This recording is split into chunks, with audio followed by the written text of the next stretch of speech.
Islamic centre, ڈین doctor معراج صاحب جو اس وقت تشریف نہیں رکھتے، مفتی صاحب غلام رحمان صاحب جو نماز پڑھنے تشریف لے گئے ہیں، حضرت مولانا محمد اسماعیل صاحب چیف خطیب خیبر پختونخوا، سید رحمان صاحب، سردار بادشاہ صاحب، مفتی ظہور الحق صاحب، اور اس وقت مندوبین کے اندر بہت ہی بڑے نام موجود ہیں،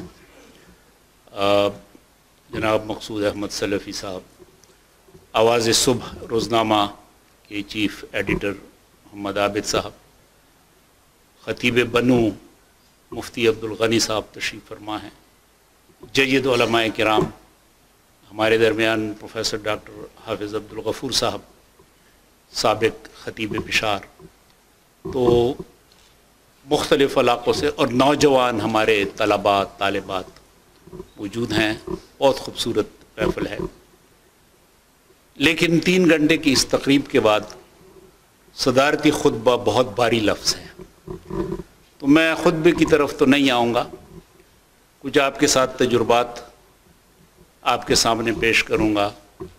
اور کچھ آئندہ کا لائحہ عمل۔ اس میں کوئی شک نہیں کہ پاکستان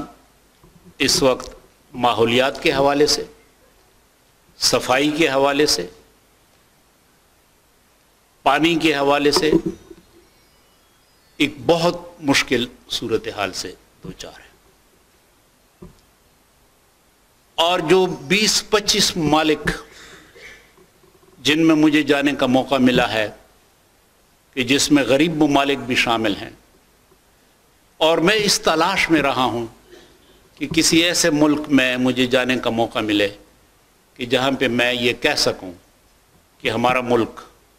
پاکستان تو اس ملک سے زیادہ ہی صاف ہے، بہت بہتر ہے۔ تو اب تک مجھے صرف ایک شہر ملا ہے، ملک نہیں، صرف ایک شہر ملا ہے، اور وہ کٹھمنڈو ہے نیپال میں، کہ اس کی نسبت ہم کچھ گزارا کر رہے ہیں۔ باقی مالدیپ سے بھی ہماری حالت بری ہے، جو کہ ایک بہت غریب ملک ہے مالی اور وسائل کے لحاظ سے۔ تو اس میں ہم سب شریک ہیں، ہم نے صرف حکومت کو مورد الزام نہیں ٹھہرانا، بحیثیت قوم انفرادی طور پہ بھی اور اجتماعی طور پہ بھی بدقسمتی سے ہم ایک صفائی پسند قوم نہیں ہے۔ نفاست، ذوق جمال، ایستھیٹکس، یہ چیزیں ہماری قوم سے رفتہ رفتہ ختم ہو رہی ہیں، اور اس قسم کے احساسات جو ہیں وہ بھی بدقسمتی سے نہ ہمارے نظام تعلیم، نہ نصاب تعلیم، اور نہ ماحول کا حصہ ہے۔ بہت کم لوگ ایسے ہیں کہ جو نفاست کا، نظافت کا، ذوق جمال کا، ایستھیٹکس کا خیال رکھتے ہیں۔ تو اس کی ضرورت ہے کہ ہماری قومی پالیسی بھی ایسی ہو، اور انفرادی اور اجتماعی طور پہ بھی ہم اپنے طور پہ یہ کوشش کریں کہ ہم پانی کی حفاظت کے لیے، پانی کے بچاؤ کے لیے، پانی کے بہتر استعمال کے لیے، ماحول کو صاف رکھنے کے لیے اپنی چھوٹی چھوٹی تنظیمیں قائم کریں اور کام کریں۔ اگر محلے کے اندر جس طرح حضرت مولانا مقصود احمد سلفی صاحب نے فرمایا کہ محلے کے اندر اگر آپ ایک اجتماعیت بنا کے اور یہ فیصلہ کر لیں کہ ہم نے اس ماحول کو صاف رکھنا ہے، اپنے محلے کو صاف رکھنا ہے، تو یقیناً مجھے امید ہے کہ بہتری کا امکان ہے، لوگ شعور کے لیے تیار ہیں۔ اگر کوئی رجل رشید، ایک آبلا پا کسی محلے کے اندر، گاؤں کے اندر اٹھے اور تبدیلی لانے کی کوشش کرے، تو یہ ہماری بھی ذمہ داری ہے۔ یہ جو پاکستان کے اندر رجحان ہے کہ ہر کام حکومت کے اوپر چھوڑ دیا جائے، یہ بالکل ایک غلط طریقہ کار ہے۔ سوسائٹی کی بھی اپنی ذمہ داری ہے، فرد کی بھی ذمہ داری ہے، اجتماعیت کی بھی ذمہ داری ہے۔ ہر کام حکومت کے ذمہ ممکن نہیں ہے۔ کچھ رہنما مثالیں جو میں آپ کے سامنے پیش کرتا ہوں۔ مثلاً اسرائیل کی ایک وزیر اعظم گزری ہے 1970 کی دہائی میں، ایک خاتون تھی گولڈا میئر. اس نے اسرائیل کے پورے منہج کو تبدیل کر دیا، اور وہ منہج ایسے تبدیل کیا کہ اسرائیل میں بھی شادی بیاہ کے موقع پہ لوگ دلہا کے لیے یا دلہن کے لیے ہار لایا کرتے تھے. جس طرح ہمارے علاقوں میں نوٹوں کے ہار پہناتے ہیں، اس طرح اسرائیل میں بھی روایتی طور پہ نوٹوں کے ہار پہنائے جاتے تھے. گولڈا میئر نے یہ اعلان کیا، ایک ڈکری جاری کی اور لوگوں کو ترغیب دی کہ بجائے اس کے کہ آپ کپڑے لائیں، آپ مٹائی کے ڈبے لائیں، آپ ان کو نوٹوں کو یا ویسے ہار پہنائیں، آپ پودے لائیں، پھول لائیں، پھول کے پودے لائیں، درخت، میوہ دار درختوں کے پودے لائیں.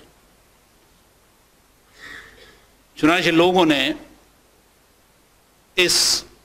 تجویز پر، اس قانون پر عمل شروع کیا، اور اب آپ اندازہ لگا لیں کہ اگر ایک دلہا کے پاس 200 پودے بھی آ جائیں اور وہ 200 پودے یا خود بوئے یا اپنے دوستوں کو دے، اور ان میں اگر نصف یعنی 100 بھی اگ آئیں، تو آپ اندازہ لگا لیں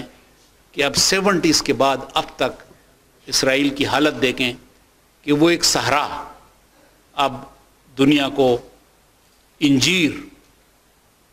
برآمد کر رہا ہے، مالٹے برآمد کر رہا ہے. یہ جو قیمتی پھول ہے بادشاہوں کے درباروں کے اندر ہر صبح،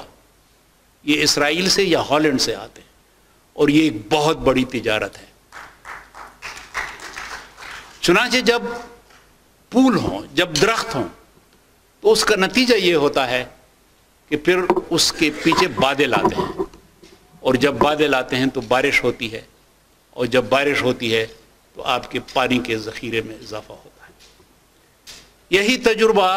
ترکی نے کیا کہ ترکی کے پاس ایسے پہاڑ تھے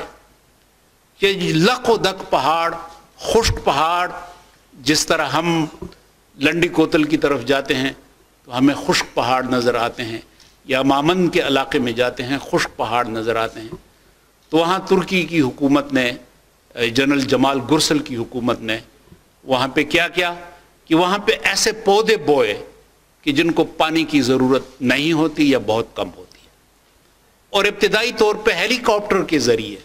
ان پہ پانی کا چھڑکاؤ کیا. اور پھر جب کچھ بارشیں بھی ہوئیں تو اب ترکی کے وہ تمام علاقے جو ہیں وہ سرسبز ہو چکے ہیں. وہاں پہ اب موسم بدل چکا ہے، وہاں پہ اب بادل آتے ہیں، وہاں پہ بارشیں ہوتی ہیں، اور آبادی جو ہے اس میں ایک خوشگوار ماحول جو ہے وہ وہاں کی آبادی کے لیے مل گیا ہے. تو اس قسم کی ریاست اور معاشرتی طور پہ ہم سب اگر مل لیں تو یقیناً ہم ماحول کی صفائی کے لیے، پانی کے اضافے میں مزید اضافہ کرنے کے لیے، اور اچھا صاف پانی بہم پہنچانے کے لیے اور صفائی اور ستھرائی کے لیے بہت بڑا کردار ادا کر سکتے ہیں. یہاں پہ ہمارے ایک صاحبزادے نے، نوجوان نے سوال کیا، اسلامی نظریاتی کونسل کا کردار. بہت اچھا سوال ہے. اس سے اندازہ لگتا ہے کہ ہمارے نوجوان ایک کردار چاہتے ہیں، ایک قیادت چاہتے ہیں، اور وہ ایک بہتر مستقبل کی تمنا رکھتے ہیں. تو یہ گزارش ہے کہ اسلامی نظریاتی کونسل ایک آئینی ادارہ ہے، اور آئین نے ہمیں ایک مینڈیٹ دیا ہے، اور وہ مینڈیٹ جو ہے اس مینڈیٹ میں صرف قانون سازی کے حوالے سے مشاورت شامل ہے، یا 1973 کے آئین سے پہلے کی قانون سازی کہ جس پر ہم اپنی رپورٹ مکمل کر چکے ہیں، یا 1973 کے بعد کی جو بھی قانون سازی ہوگی اس میں اسلامی نظریاتی کونسل کے ذریعے تمام بل اور تمام افسرات جائیں. اس کے علاوہ ہمارا کوئی وسیع تر مینڈیٹ موجود نہیں ہے. تو ماحولیات اسلامی نظریاتی کونسل کے مینڈیٹ میں نہیں آتا. اس وجہ سے میں اس بات کا اعتراف کرتا ہوں کہ اسلامی نظریاتی کونسل کا چونکہ یہ مینڈیٹ نہیں ہے، اس لیے نظریاتی کونسل کے حوالے سے میں کسی کردار کے حوالے سے آپ کو کوئی بہت بڑی بات نہیں بتا سکتا. اگر یہ ہمارا کردار ہوتا یا ہمارا مینڈیٹ ہوتا تو میں آپ کو یقین دلاتا ہوں کہ ڈیمز فنڈ چیف جسٹس کے نام نہ ہوتا، اسلامی نظریاتی کونسل کے تحت۔ لیکن ذاتی طور پہ ابتدا ہی سے پانی، ماحول، نظافت، ذوق جمال، ایسٹیٹکس، یہ چونکہ ذاتی طور پہ میری دلچسپی کے موضوعات ہیں، تو ذاتی طور پہ کم از کم 15-20 سال سے ہم نے اس میں اپنی فعالیت کا مظاہرہ کیا ہے۔ ہماری ایک چھوٹی سی کتاب بھی اس پر موجود ہے، تحفظ ماحول اور اسلام، جس کو ورلڈ آرگنائزیشن فار انوائرمنٹ انہوں نے اس کو اڈاپٹ کیا ہے، اور پھر زغرب کروشیا میں اس کی باقاعدہ افتتاحی تقریب ہوئی جس میں مجھے بھی دعوت دی گئی تھی۔ اس کے علاوہ 2002-2005 تک جو صوبائی حکومت تھی تو MMA کی، تو اس میں ہم نے، چونکہ وہ مذہبی حکومت تھی، تو ہم نے ان کو مشورہ دیا، اور وہ تجربہ بھی میں کروشیا سے لایا تھا، زغرب سے۔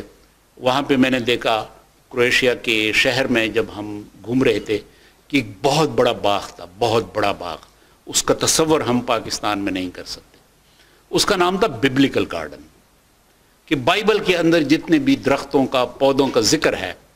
اسی قسم کا ماحول بنا کے اور وہ درخت، وہ پودے بو دیے جائیں۔ چنانچہ یہ تجویز میں نے اور ہمارے وائس چانسلر صاحب جو اس وقت تھے، ڈاکٹر ہارون الرشید صاحب، ہم نے اس وقت کے وزیر اعلیٰ اکرم خان درانی کو یہ تجویز دی، اور اکرم خان درانی نے فوراً اس پہ عمل کیا۔ نوشہرہ میں جو ایک باغ تھا، ازا خیل پارک، اس کو باقاعدہ ڈکلیئر کیا، خود اس کا افتتاح کیا، اور وہاں پہ قرآنک گارڈن کے قیام کا اعلان کیا۔ تو اب اس گارڈن میں آپ جائیں تو وہاں پہ آپ کو وہ تمام پودے اور وہ تمام درخت ملیں گے کہ جن کا قرآن کے اندر ذکر ہے۔ یہ اس وجہ سے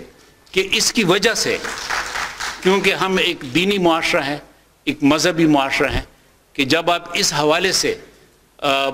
ترغیب دیں گے تو پھر لوگ بھی اس کی طرف آئیں گے، کیونکہ اس قسم کے کام بیک وقت آپ کے ماحول کے لیے بھی ضروری ہیں اور ثواب کا کام بھی ہے اگر آپ اخلاص کے ساتھ کریں۔ ہم دیکھتے ہیں کہ وہی نقشہ پھر حضرت مولانا مفتی غلام الرحمان کے ساتھ، مفتی غلام الرحمان صاحب کے ساتھ ہم نے اس پر گفتگو کی، اور انہوں نے چراٹ میں جو ان کا جامعہ عثمانیہ ہے اس کے اندر ایک بہت خوبصورت قرآنک گارڈن بنایا ہے، اور طلباء کو ذمہ دار بنایا ہے۔ ایک ایک پودا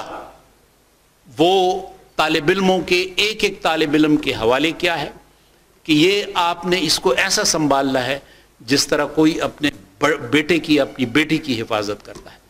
چنانچہ اس کی وجہ سے وہ طالب علم جو ہیں ان کے اندر